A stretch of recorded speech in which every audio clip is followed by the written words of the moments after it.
Welcome to Harvard, the platinum brand, the high temple of learning. A most unlikely man once made it through these gates. A man abandoned by his mom at birth, who watched his family disappear into the drug trade, and his best friends go to prison for armed robbery. This unwanted son escaped and through pure intellectual virtuosity pulled himself to here.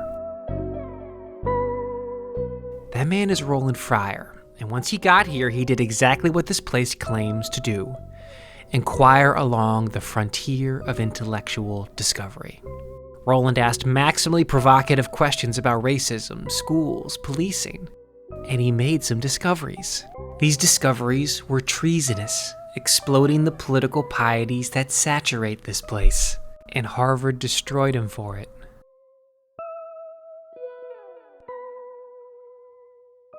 I love this guy. What's happening to him is a freaking travesty. So I'm very passionate about it. This is the most cold-blooded murder I've ever seen. Do you want to know what happened behind these cathedral walls? Do you want to know what happened to Roland Fryer?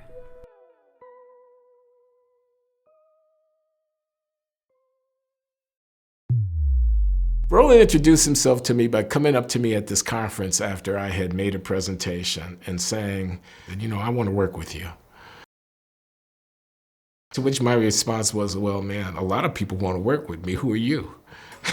Okay. We became friends. He was almost like an adopted son.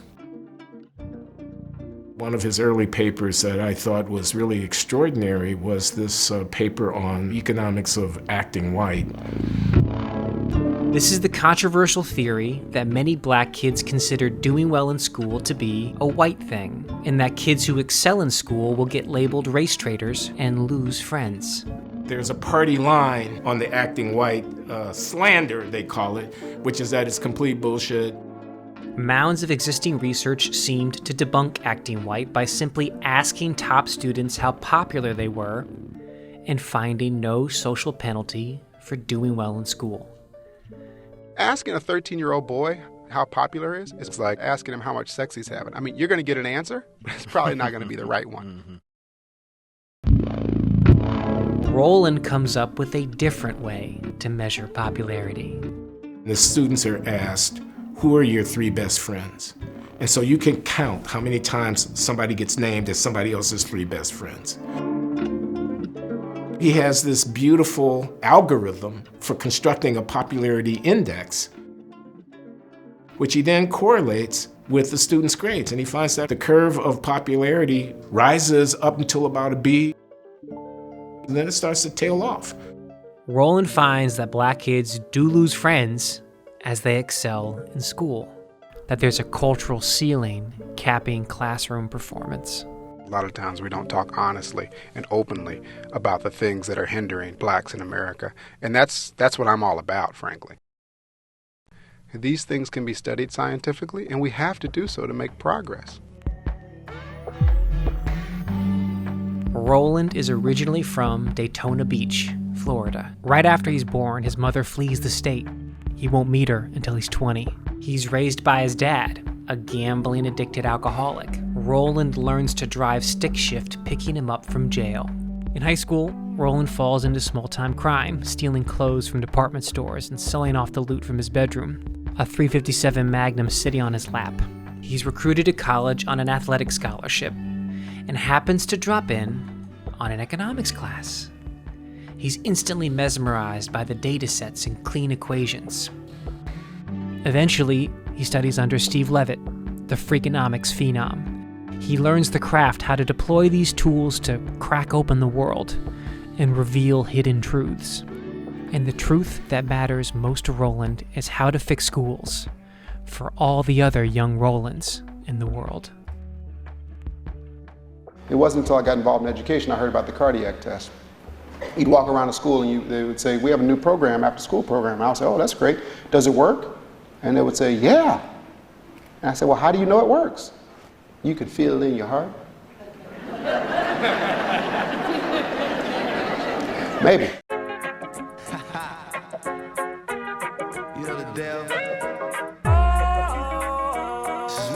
Roland's work brings him here, to the Harlem Children's Zone. It's a revolution, taking in poor black kids and within 3 years getting them to catch up to and even exceed their white peers at richer schools. You know, we really got to think about this gap here, because there's like a white-black gap going on. I'm not sure why you guys can't actually achieve.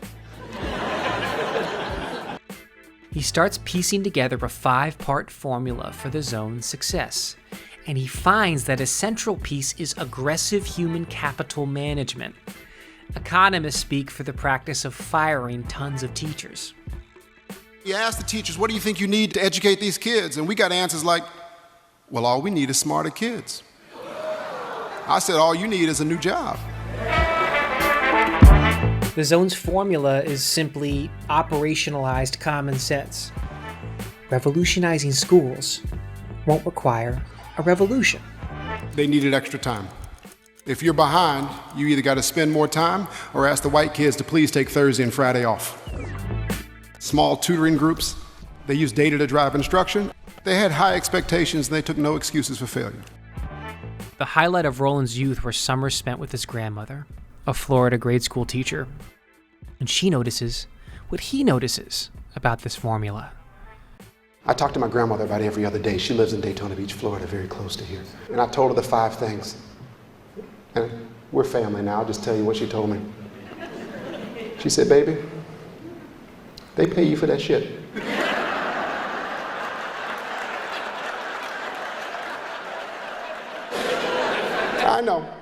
I know it's obvious. But if it's so obvious, why we're not doing it? Roland wins a MacArthur Genius Prize. He's a Time 100 honoree. Roland Fryer! Mr. Fryer, thank you so much. He's celebrated on national news. These are kids that a lot of people had given up on. This success showed that it's never too late. Roland, the unwanted son, becomes the first African American to ever win the Clark Medal, the prize for the top young economist in the world.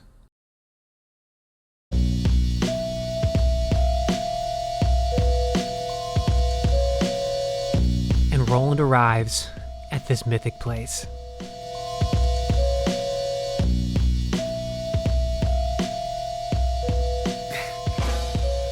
Harvard makes him a professor right here in the economics department.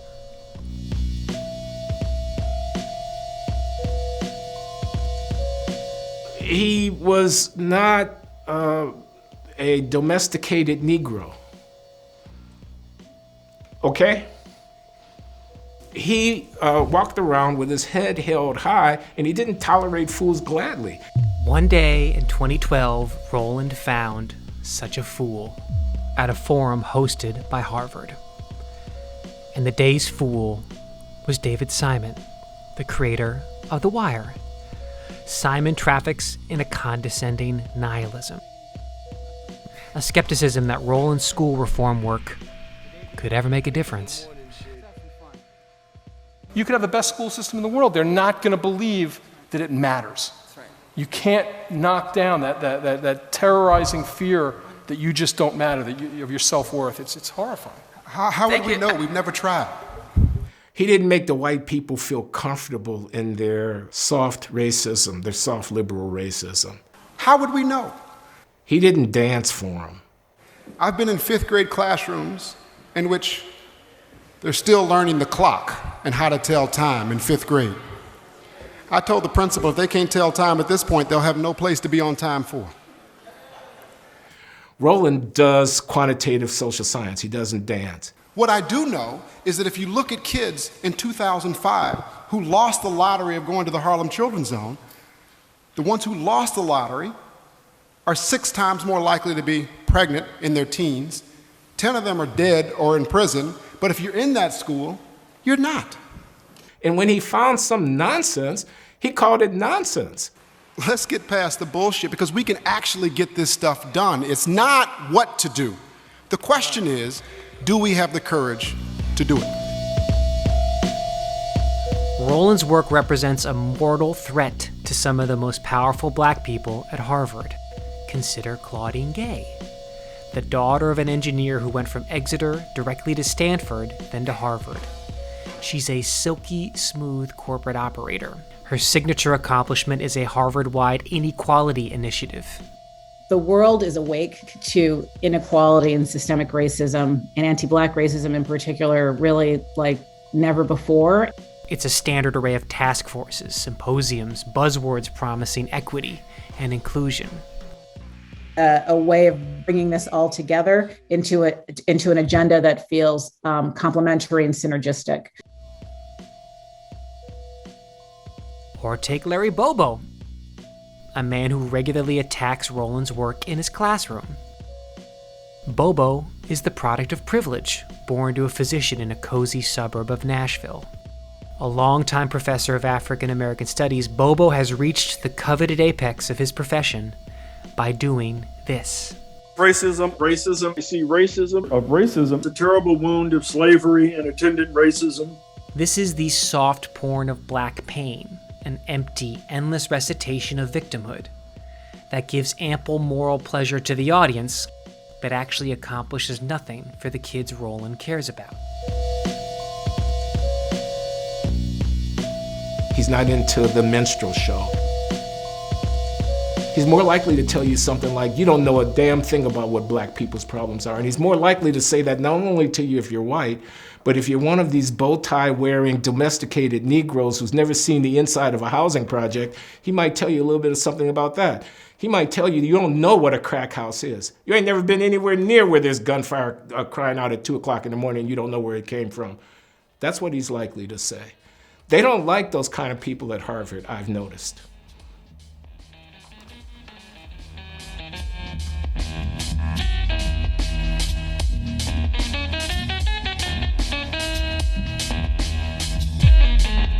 And then Roland asked the question at the molten hot center of American politics.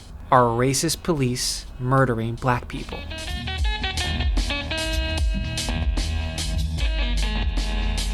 He had a team of his research confederates go down there and read through the handwritten police incident reports. You know the race of the subject. You know where the gunshots had been fired. He was particularly interested in the use of lethal force. When would the police kill a suspect? Oh boy.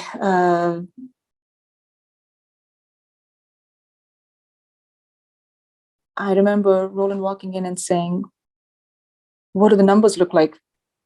And I said, "I just don't want to say it out loud." And he said, "What do you mean you don't want to say it out loud?"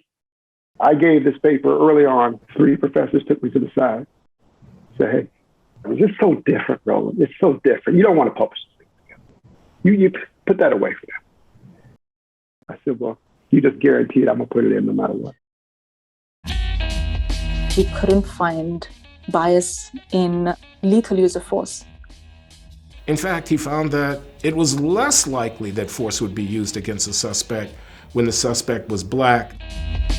The resulting media firestorm prompts credible death threats, and Roland is temporarily assigned around-the-clock police protection. I think the truth helps us, right? False narratives do not. I find it frustrating. I find it insulting that people would change the truth because they think they're trying to help us. They're just trying to help themselves. The truth is enough. I'm just following the data wherever it leads. What are you doing? They're just trying to help themselves. The truth is enough. I'm just following the data wherever it leads. What are you doing?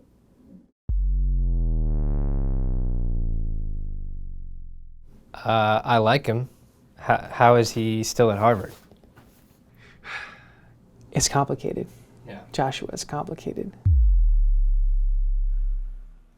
Oh boy. I want to do what I can to support what you're doing, even if I don't always know what the right thing to do is. You know, when I first knew something was up, I think I and most people definitely thought it would blow over though. So some dark machinery gets kicked into action when one of Roland's former staffers accuses him of sexual harassment. She was Roland Fryer's personal assistant, keeping his schedule and things like that.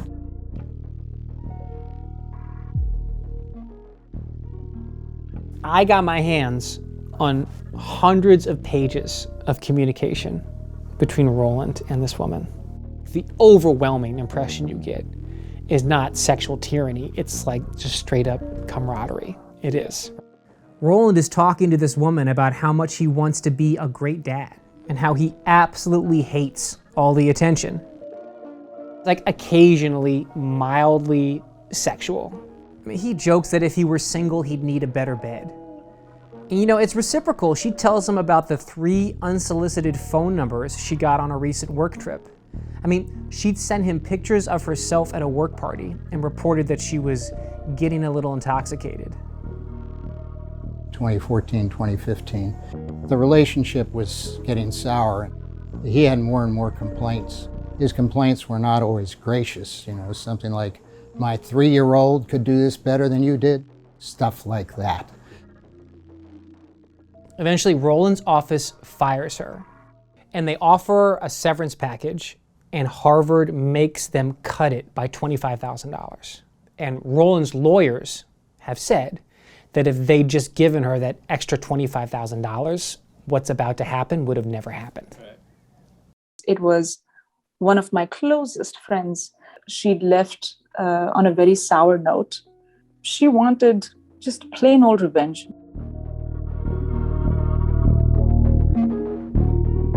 She goes and she logs 38 specific claims of sexual harassment. Instantly, investigators shave off 6 of those, and then after the investigation, they shave off another 26. All but 6 of them were rejected. Many of those on the ground that they were not only false, but they were deliberately false fabrications. In other words, they were lies. One of my closest friends deciding to spin complete lies. Was there anything true from the accusations she lodged? Yeah, I'm saying. Like what? There were. You have to understand the nature of this laboratory that Roland was running. So this is the Ed Lab. It's right next to Harvard's campus. The walls are covered with his prized clientele. Like, this spot was exceptionally informal. He would wear custom-made sports jerseys. He'd play NBA jams and talk about research ideas. The informality has an intellectual purpose to ensure that he and everybody he works with are constantly willing to hit and test these boundaries that are imposed upon you at Harvard. What's happening? As part of that effort to cultivate a culture of norm breaking, he'd regularly play the most controversial Black stand-up comedians. I mean, these are the master craftsmen of provocation. White guys are so afraid to be a racist, I'm telling you. So the 6 things he's convicted of are the investigators finding this culture to have gone too far. So he once joked about how a senior administrator hadn't had sex since Black people were slaves. And he'd once said he learned his negotiating skills trying to get laid in high school. Think of your fondest memory of your friend. Both of you are laughing with a few other people, and she's throwing her head back and she's laughing and she's, and they're like, you got that memory? Great, great. Now let us label it as sexual harassment. And I was like, what?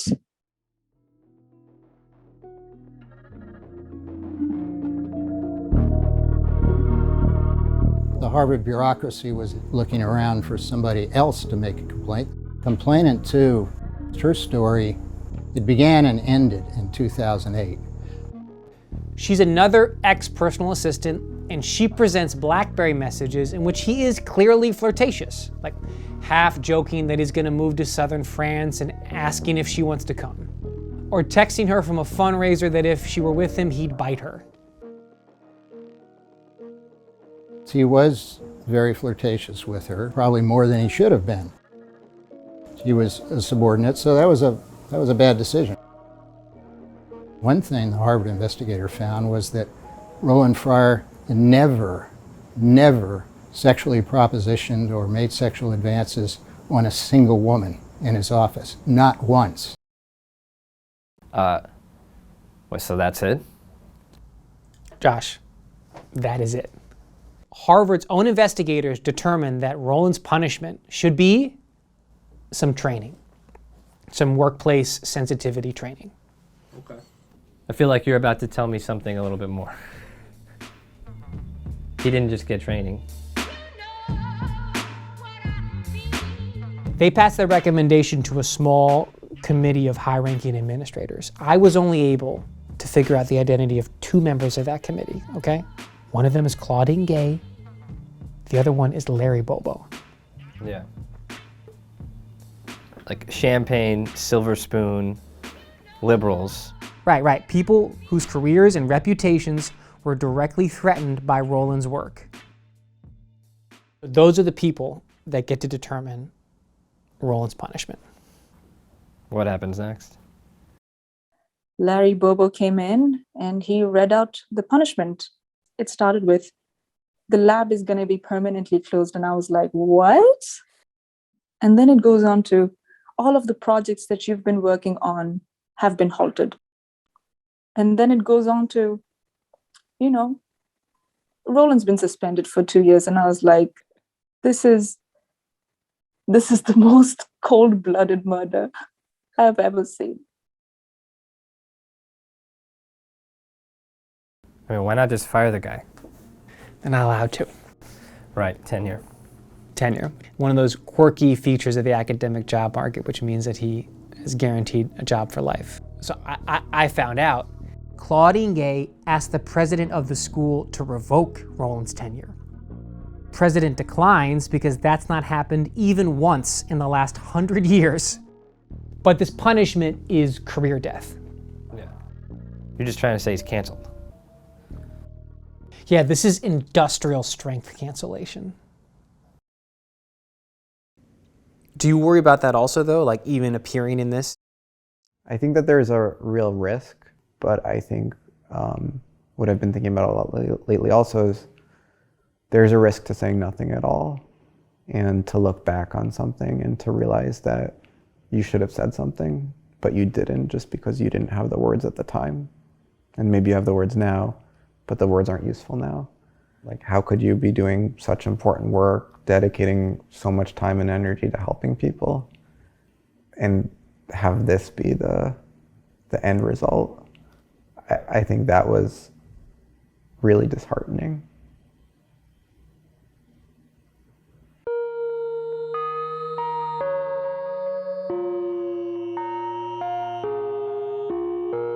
So, I mean, what happened to Roland Fryer? We know that it was not manslaughter, like it was murder. Like it was intentional. And it was perpetrated by people who did not take kindly to his rigorous slaughter of their precious ideological codes. People who got gifted some superior weaponry and used it to snuff him out. It's ridiculous that I'm the person that has to say this, but they're willing to enforce these ideological codes, even if it means sacrificing the future of those boys and those girls, right?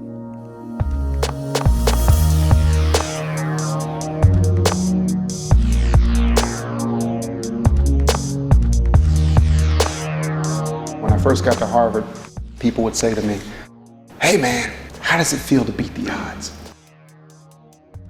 And that would really piss me off, because it's not about beating the odds. It's about changing the odds.